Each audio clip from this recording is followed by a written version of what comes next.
तभी तो किसी ने बड़ा सुंदर कहा कि हर तरफ हर जगह बेशुमार आदमी। आदमी तो बहुत नजर आ रहे हैं, हर तरफ हर जगह बेशुमार आदमी, हर तरफ हर जगह बेशुमार आदमी, हर तरफ हर जगह बेशुमार आदमी, हर तरफ हर जगह बेशुमार आदमी। फिर भी तन्हाइयों का शिकार आदमी, फिर भी तन्हाइयों का शिकार आदमी, हर तरफ हर जगह बेशुमार आदमी, हर तरफ हर जगह बेशुमार आदमी। यहाँ जिधर नजर उठाओ आदमी तो बहुत नजर आ रहे हैं, लेकिन इंसान के चेहरे पर प्रसन्नता दिखाई नहीं दे रही, खुशी नजर नहीं आती, एक उदासी छाई हुई है। हर तरफ हर जगह बेशुमार आदमी, लेकिन फिर भी तन्हाइयों का शिकार आदमी। अरे जब हमारे आसपास इतने लोग हैं तो फिर हम तन्हा क्यों हैं? फिर ऐसा क्यों लगता है हम अकेले हैं, हमारा कोई नहीं है? ऐसा केवल इसलिए लगता है क्योंकि अब तक हमने बांके बिहारी को अपना माना नहीं है, इसीलिए हम अकेले हैं, इसीलिए हम तन्हा हैं, इसीलिए हम उदास हैं। प्रभु को अपना मानो तो उदासी निकल जाएगी, नहीं तो फिर हर तरफ हर जगह बेशुमार आदमी, हर तरफ हर जगह बेशुमार आदमी, फिर भी तन्हाइयों का शिकार आदमी, फिर भी तन्हाइयों का शिकार आदमी, हर तरफ हर जगह बेशुमार आदमी, हर तरफ हर जगह बेशुमार आदमी। सुबह से शाम तक बोझ ढोता हुआ, सुबह से शाम तक बोझ ढोता हुआ। यहाँ पर समुपस्थित सुबह से शाम तक केवल बोझ ढोने में लगे हुए हैं। ध्यान करें, देखो यदि भगवान संसार को अपना मानोगे लगता है बोझ ही बोझ है। यदि संसार को अपना मानोगे तो बोझ ही बोझ है, और प्रभु को अपना माना तो बोझ नहीं, फिर ओझ ही ओझ है, तेज ही तेज है। पुकारिए ओझ, बुलाइए मेरे बांके बिहारी। सुबह से शाम तक बोझ ढोता हुआ, सुबह से शाम तक बोझ ढोता हुआ, सुबह से शाम तक बोझ ढोता हुआ, सुबह से शाम तक बोझ ढोता हुआ, सुबह से शाम तक बोझ ढोता हुआ, सुबह से शाम तक बोझ ढोता हुआ, सुबह से शाम तक बोझ ढोता हुआ, सुबह से शाम तक बोझ ढोता हुआ। चैन खोता चैन खोता, वो चैन खोता बार बार आदमी, चैन खोता वो बार बार आदमी, फिर भी तन्हाइयों का शिकार आदमी, फिर भी तन्हाइयों का शिकार आदमी, हर तरफ हर जगह बेशुमार आदमी, हर तरफ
जीता हुआ रोज मरता हुआ, रोज जीता हुआ रोज मरता हुआ। रोज नहीं, हम तो हर पल जी रहे हैं, हर पल मर रहे हैं। रोज तो है ही, लेकिन जीवन और मृत्यु तो पल पल में है हमारे। छोटी सी खुशी हमको जिला देती है और छोटा सा दुख हमको मार डालता है। प्रेम से कहो श्री राधे। छोटी सी खुशी मिली और फिर बस हमारे जैसा तो कोई जी नहीं रहा। महाराज हम तो बड़े खुश हैं और छोटा सा दुख आ गया तो बस मर गए बिल्कुल। जैसे मैं सुनाता हूं, कभी एक व्यक्ति था, उस व्यक्ति ने बहुत दिनों से अपना नियम बनाया था, वो लॉटरी के टिकट्स खरीदा करता था। 5-5, 10-10 रुपए के मिला करते थे, खरीद लेता था, ध्यान देना। लेकिन उसको लगता नहीं था कि कभी शायद उसकी लॉटरी लगेगी, ऐसा कोई भरोसा नहीं था, केवल खरीद लेता था। तो बंधुओं, एक बार क्या हुआ, टिकट तो उसने खरीदी और उसका नियम था कि रोज सुबह उठकर फिर वो अखबार में देखा भी करता था कि क्या मेरा नंबर लगा, रोज देखता था। तो वो दिन ऐसा आ गया, जब उसने अखबार खोला ना तो उसका नंबर लग गया था। सौभाग्य का दिन है, जो उसकी टिकट का नंबर था वो छपा हुआ था वहां कि इस नंबर की लॉटरी लगी है। और लॉटरी भी छोटी मोटी नहीं, 10 लाख की लगी। तो कथा में बड़ा बहुत प्रसन्न हो गया, ऐसा लगा कि अब तो मेरे सामने कोई है ही नहीं, 10 लाख मिलेंगे मुझे। बहुत खुशी प्रभु को बुलाइए मेरे। और सारे दोस्तों को, यारों को, मित्रों को उसने इनविटेशन भी दे दिया कि मैं अब लखपति हो गया हूं, आओ मेरे घर पर, आज शाम को पार्टी होगी, खूब खाएंगे पिएंगे मौज करेंगे। तो बहुत बड़ी पार्टी भी उसने की शाम को, और उसके सब चाहने वाले, मिलने वाले सब पधारे, सब आए, खूब दौर चले शराब के, खूब पकवान उड़ाए गए, रात तक पार्टी चलती रही। और वो भी अपने आप को भूल गया उसमें, अब तो मेरे सामने कोई है ही नहीं, लखपति बन गया, 10 लाख की लॉटरी लगी। तो देर तक पार्टी मनाई, फिर सोया, सोकर जब देर से उठा तो फिर नियम था ना, फिर अखबार खोला उसने कि देखूं थोड़ा। तो आज जब उसने अखबार खोला तो वहां लिखा हुआ था कि क्षमा करिए, कल जो नंबर छप गया था वो थोड़ा गलत हो गया था, उस नंबर की लॉटरी नहीं लगी है, वो नंबर थोड़ा गलत छप गया। इतना सुनते ही वो व्यक्ति तो बस जैसे मर ही गया। अब तो फाड़ के उसने अखबार फेंक दिया और रोए सो रोए जोर जोर से, हाय मैं बर्बाद हो गया, पैसे तो कुछ मिले नहीं, ऊपर से इतना खर्चा और हो गया रात को, सबको खिला पिला दिया, उड़ा दिया पैसा, बस पागलों जैसी दशा हो गई इसकी। अब ये घटना मैं आपको क्यों सुना रहा हूं, ध्यान बस आप थोड़ा इस बात की ओर दीजिए कि व्यक्ति को क्या कल पैसे मिले थे? जब कल उसने नंबर अपना देखा था अखबार में, तो नंबर ही तो देखा था, पैसे तो नहीं मिले थे, पैसे नहीं मिले थे, केवल नंबर देखा। और उन पैसों का चिंतन करते हुए कितना खुश था सारा दिन, कितनी खुशी उसके जीवन में कि अब तो मैं लखपति हो गया। लेकिन अब देखो, अखबार कल भी आया था, अखबार न्यूज़पेपर आज भी आया है, उसने कल भी पढ़ा था, उसने आज भी पढ़ा है, पैसे कल भी नहीं मिले थे, पैसे आज भी नहीं मिले हैं, लेकिन कल वो कितना खुश था और आज कितना दुखी है। यही हाल है हमारा, हाथ कुछ नहीं आना, बस छोटी छोटी बातों के पीछे कभी रो लेते हैं, कभी हंस लेते हैं। रोज जीता हुआ, रोज मरता हुआ, इसी में हमारा जीवन जा रहा है।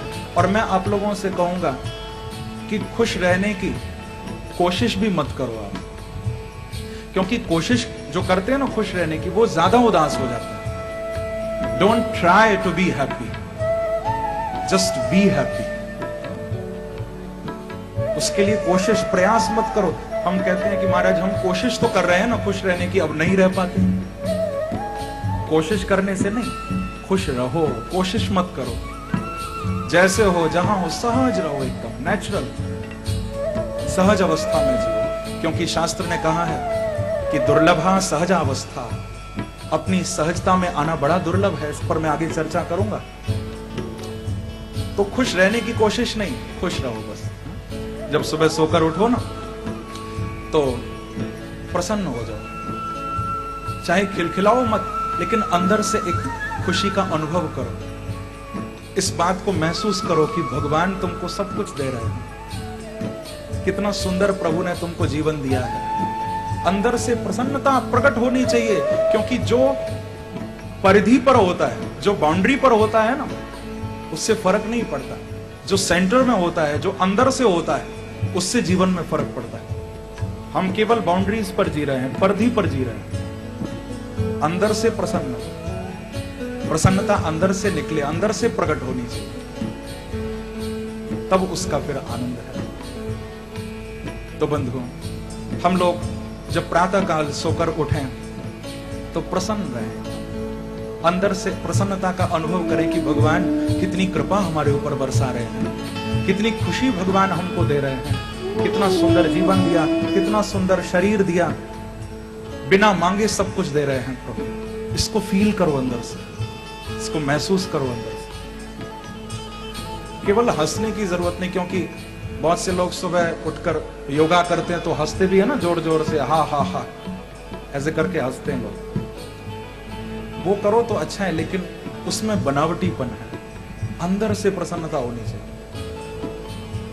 आप पलंग पर उठकर बैठो, बस खुश रहो, 5 मिनट के लिए बस फील करो कि मैं बहुत प्रसन्न हूं, प्रभु की कृपा बरस रही है मेरे ऊपर। और जब आप ऐसा भाव लेकर उठोगे ना पलंग से, people with relationships are advised against the playing of this game. Connected to need, और तुम्हारे पास जो आएगा वो भी प्रसन्न रहेगा। दिन की शुरुआत ही प्रसन्नता से होनी चाहिए। दिन की शुरुआत में ही हम परम प्रसन्न हो जाएं, उस परमानंद का अनुभव करें, तो सारा दिन फिर देखो जो आएगा तुम्हारे पास वो भी खुश रहेगा और तुम भी प्रसन्न रहोगे। क्योंकि ये जो खुशी है, ये जो प्रसन्नता है, ये एक परफ्यूम की तरह है। इसको छिड़को रोज अपने ऊपर, स्प्रे इट, जैसे वैसे परफ्यूम छिड़कते हो ना, प्रसन्नता को भी छिड़को अपने ऊपर। फिर जब हम स्प्रे डालकर कोई परफ्यूम लगाकर जाते हैं तो हमको भी महक आती है, जो हमारे पास आता है उसको भी महक आती है। तो ऐसे ही जब प्रसन्नता आपके अंदर आएगी तो उस प्रसन्नता से आप भी महकोगे और जो पास आएगा वो भी महकेगा, वो भी प्रसन्न रहेगा। यही भागवत का संदेश है। हर तरफ हर जगह, हर तरफ हर जगह, ओ बेशुमार आदमी, हर तरफ हर जगह बेशुमार आदमी, फिर भी तन्हाइयों का शिकार आदमी, फिर भी तन्हाइयों का शिकार आदमी, हर तरफ हर जगह बेशुमार आदमी, हर तरफ हर जगह बेशुमार आदमी। अब एक छोटा सा एक्सपेरिमेंट करना। कभी आप जब गुस्से में हो ना, जब आप घृणा में हो, ईर्ष्या में हो या दुखी हो, उस समय आप भोजन करना। आप दुखी होंगे तो भोजन चाहे कितना भी अच्छा हो, आपको उसमें टेस्ट नहीं आएगा। भोजन एकदम टेस्टलेस हो जाएगा, एकदम स्वाद रहित हो जाएगा। गुस्से में, घृणा में, ईर्ष्या में आप कुछ भी खाओ, आपको स्वाद नहीं आएगा। और जब आप अंदर से प्रसन्न हो, आप खुश हो, आप अच्छा फील कर रहे हो, तो आप चाहे बुरा भी भोजन करोगे आपको अच्छा लगेगा।